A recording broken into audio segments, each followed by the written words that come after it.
As I said earlier, there is another way that you can process a standalone felling license, and that is using the Auto tab. So you'll make a decision. You'll either use the yellow Auto tab or you will use the blue Manual tab, and this comes down to how you feel comfortable about entering the information.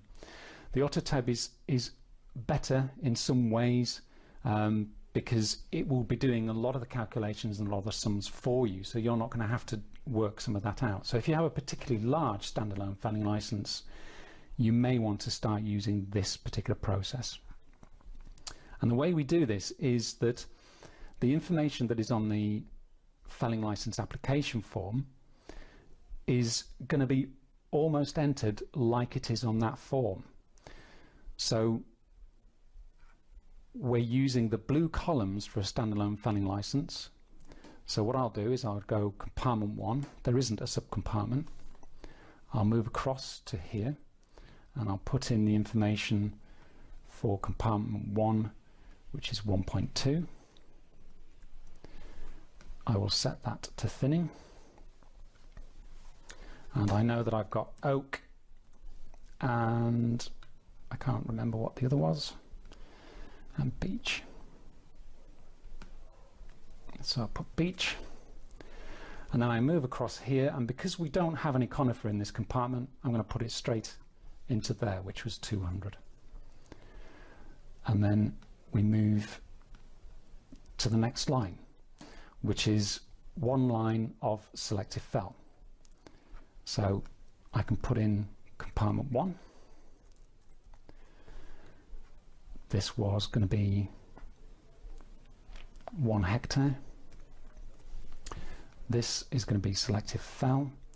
Now in here we've got oak and we've got Norway spruce.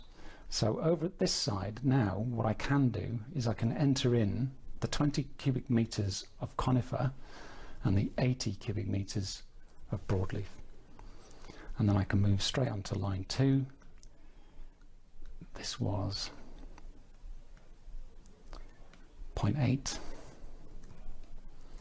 This is thinning as well. And this consisted of alder and Norway spruce. So we've got alder, Norway spruce.